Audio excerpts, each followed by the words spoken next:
This Ag Business Update brought to you by American Implement. Indebted to the past, committed to the future. In a moment, we'll celebrate May as Beef Month in Kansas with the Kansas Beef Council.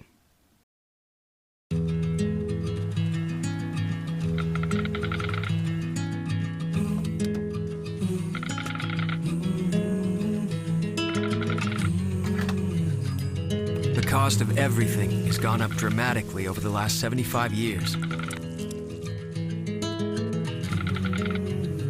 With one exception: keeping electricity affordable. Wheatland Electric, delivering energy for life, your Touchstone Energy Cooperative. And welcome back. May is Beef Month in Kansas. To talk about it, we're joined now by Scott Stebner, who is Executive Director of the Kansas Beef Council. Scott, it's hard to believe, here we are again. Yes, it's always hard to believe that May comes this quickly, but I think as the weather warms up and everyone gathers around the grill, it's a perfect time to celebrate May as Beef Month. Last week, Governor Kelly met with the Kansas Beef Council leadership chairman, vice chairman, and myself, and proclaimed May officially as Beef Month. And so it's just a great time to remind people the economic importance and cultural importance of beef in Kansas, and to celebrate it the best way we know how, which is gather around a great steak or burger. Well, that is great. Let's talk about some of those things. And, many folks will say, well, every month, every day may be Beef Month or Beef Day in Kansas, but really to do outreach and focus. So you do that year round, but really for this month, it's a great run up to kind of that unofficial start of grilling season, which will be really right here. It really is, and yes, Beef Month is every month. In the fall that we have those great recipes in the slow cookers, and the holiday season we gather around roasts, but really nothing screams the amazing, wonderful taste of beef more than summer grilling. And so we're getting in front of consumers in multiple different ways. Our research says that the best way to a consumer's grill is through new recipes. And so we're sharing a bunch of ranchers' favorite recipes. Who knows beef recipes better than the people who grow it? We've also collaborated with some chefs around some great beef burger tips to really make sure that when people gather together and decide to serve burgers for their friends and family, they're going to have a great experience, and beef screams great experience. And it is, folks that love to have those great experiences. Now, my still best experience, put a little salt, a little pepper, put it right on the grill. But I know other people have great experiences as well. And so what a great opportunity. And I think people really can resonate then, because those ranchers, those farmers that grow the animals, then what they're experiencing, and then other people, say they live in town, can have that kind of same experience. Yeah, and I think there's that general trust and that nostalgia that comes with the beef producer.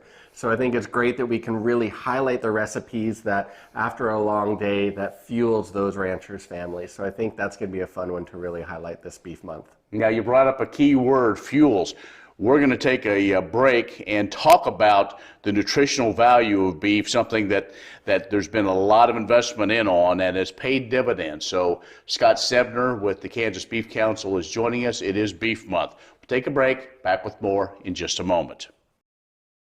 S&S Trailer Sales, with 2 locations in Ness City, Kansas, is where everybody goes to buy or rent trailers.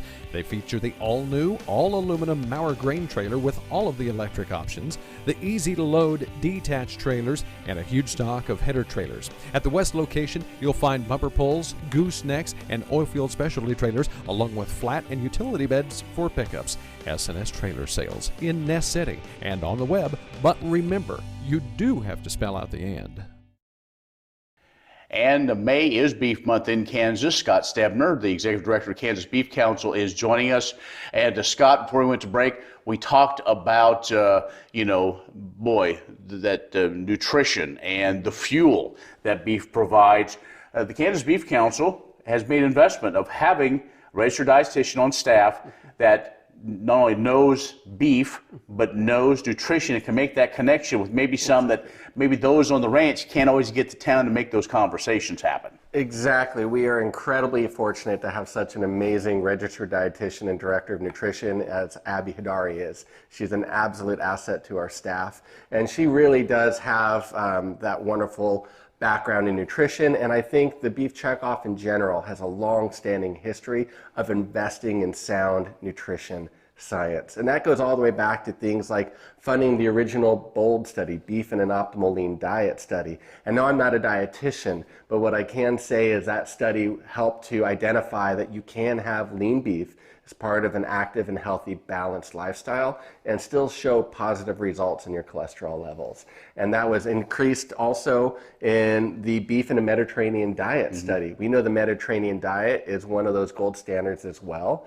And the Beef Checkoff funded research showing that beef can be part of a Mediterranean diet and you can enjoy some of those same health benefits as well. Not to mention that amazing flavor benefits that we all know, because we know people are going to stick to diets better when they love the food that they eat. And beef consistently ranks as America's top protein when we ask them their favorite beef. So this is another example of that. We are constantly doing outreaches to health professionals to show science-backed, real factual information about how beef can be part of an active, healthy lifestyle. And I think that is paramount for the Checkoff to continue doing.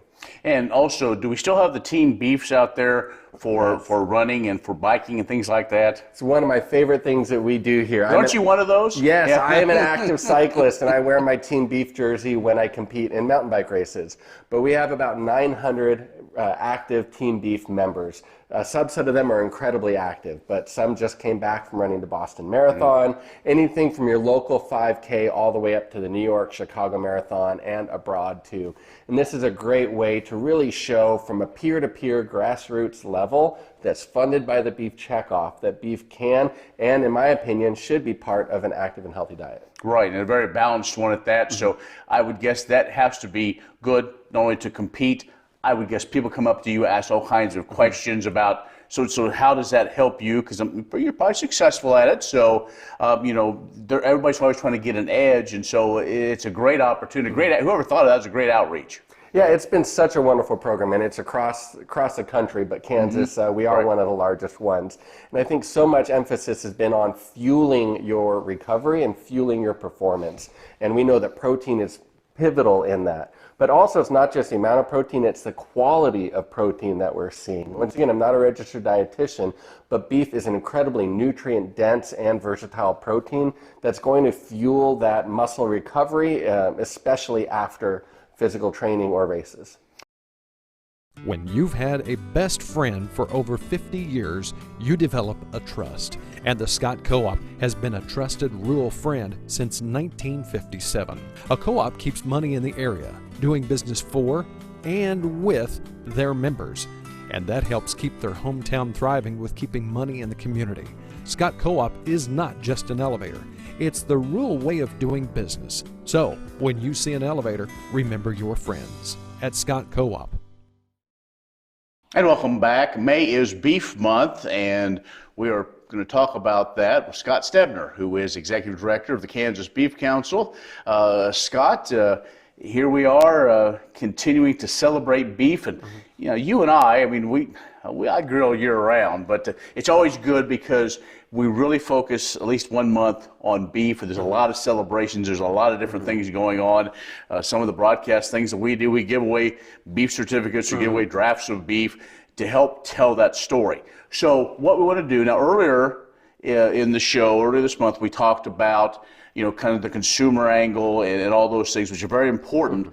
But let's now talk about the checkoff, which funds the Beef Council, the majority of it. That starts with those producers, those that are in the business. So talk about how those investments are made and where are they kind of going right now? Yeah, so once again, with the act in order that started in the 80s to really help push beef demand forward, which is a primary goal here in Kansas, is increasing beef demand through research, education, and promotion. Our about 27 beef producers, volunteer beef producers, are really guiding the promotion, research, and education efforts of the Kansas Beef Council. So 50% of that dollar stays within the control of Kansas, and the 50 cents is going to go to the Cattlemen's Beef Board, which is under the, decisions and guidance of the Cattlemen's Beef Board and the Beef Promotion Operations. operating committee. And I'm really proud of some of those things that our executive committee here in Kansas has decided to fund. And that can be things like reaching sporting fans and tailgate fans at K-State, where they decided that we should become the official tailgate partner of Kansas State football. And it was great to see efforts on that and really make beef synonymous with football there. And those K-State beef hats that we see that helped raise over 4,600 servings of beef for local food pantries. To things like really reaching consumers where they are. We know that most people under the age of 35 have become cord cutters. And so we're getting millions of video views on digital streaming platforms of pro-beef information and commercials to consumers through subscription apps like Hulu or any of the other things, Roku, Google Chrome, you name it, to even helping promote beef abroad through the U.S. Meat Export Federation, and really looking at getting beef into especially variety cuts of beef like tongue and tripe into other countries, specifically Japan and Korea, or livers to places like Egypt, and once again, tripe and tongue down into Mexico as well, which really fetch top dollar in those markets, whereas it's hard to sometimes even give those away locally. Right, and I know other countries, I mean, those are almost delicacies to them, and so it's a great market. And research was done by several different checkoffs to really say how this is going to work. U.S. Meat Export Federation, another great partner to make sure that works. And so that's really one of the keys, Scott, is partnerships as well. So let's hold that thought. We're going to take a break. Scott Stebner, Executive Director of the Kansas Beef Council, is joining us as we celebrate beef. May is Beef Month in Kansas. We're going to talk about those partnerships also moving forward. We'll do that in just a moment. Wolfter Construction and Irrigation has been around a long time, and a lot of folks have trusted them to design, build, and service all sizes of commercial and on-farm storage for grain and equipment. Wolfter is also known for their outstanding irrigation division, where they stock a complete selection of nozzles, regulators, drops, gear drives, electrical, and structure components. Looking for an electric motor? Wolfter has a large selection in single and three-phase. Next time, reach out to the pros who have decades of experience at taking care of business the right way. Wolfter Construction and Irrigation. And Scott Stebner is Executive Director of the Kansas Beef Council, as May is Beef Month, and we're talking, investments of the checkoff and how that fuels also those investments that are made to help promote beef in Kansas. When we went to break, we talked about some of those partners like the U.S. Meat Export Federation, but really there are a number of different groups, even here in Kansas, that kind of help you tell that story. Yeah, there are many different organizations that are really grassroots as well. And once again, going back to the U.S. Meat Export Federation, there are beef councils across the country that invest in that. Every dollar that we invest in there also has some governmental matches to it, and sometimes some commodity group matches. So it's really a way to increase the value of that dollar, especially as it goes to overseas and some of those countries that are paying top dollar for tongue, tripe, you name it. And I think that ROI is above $20 for every return on every dollar invested overseas. So that continues that way. But we continue to have a great partnership with local commodity organizations. For example, Kansas Corn Commission has helped us in numerous ways, partnering to really get information to high school students and high school teachers, whether it's culinary arts and teaching about how beef is produced and how to cook beef, or even things like STEM programs. We have a really great STEM program that is a 3-part reader series that we hope is not just going to be distributed to urban students here in Kansas, but also across the country as well. Right. Okay, let's talk about the future. A few more days left of May, Beef Month, and kind of specific promotions, but there are promotions. And what else is kind of in the pipeline? What should folks kind of look for to come out of the checkoff moving forward? Well, everything we do is founded in research. So every quarter we ask consumers a myriad of different things. Do you have any concerns about beef production? What's going to get you to purchase beef more frequently? What are things that you're needing? And constantly it is, we need easy to make recipes. The average consumer spends less than 30 minutes preparing their meals. So we've teamed up with some Midwestern chefs that are developing recipes for the Midwestern audience, and they are absolutely wonderful. And it fits that about 10 ingredients or fewer, 30 minutes or less sweet spot for them as well. So we have plenty of those coming up. We have our K-State partnership that's coming up. So if anyone is going to be tailgating, make sure that you have beef on the grill in your tailgate, and hopefully our tailgate crew can find you, and we can get you entered into the contest to win free box tickets at the end of the season. Sure, sounds great.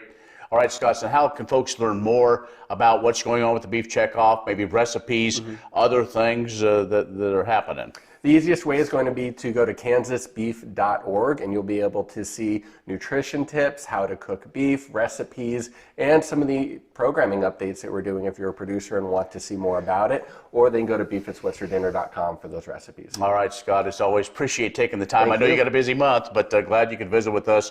And again, encourage folks to learn more and make sure beef is at the center of the plate. It's a good thing. So we'll talk to you again soon, Scott. Thank you so much. Thank you. Scott Stebner, the Executive Director of the Kansas Beef Council, has joined us. May is Beef Month here in Kansas. We'll take a break and back with more in a moment. Would you like to see something done about high gas prices and low unemployment? Western Plains Energy in Campus, Kansas is doing something about it. They're a proud part of Growth Energy, America's ethanol supporters, and they employ 38 people and will be adding more following the expansion. Ethanol fuel not only reduces the cost of regular gasoline, it's good for the environment and keeps money right here in the United States while supporting local rural jobs. Western Plains Energy, doing something for the future. Thank you for joining us for another KBUF Ag Update. Follow along on our social media pages, or you can listen to KBUF or any Western Kansas broadcast station online at westernkansasnews.com. I'm Ken Rahjes. Thanks for watching.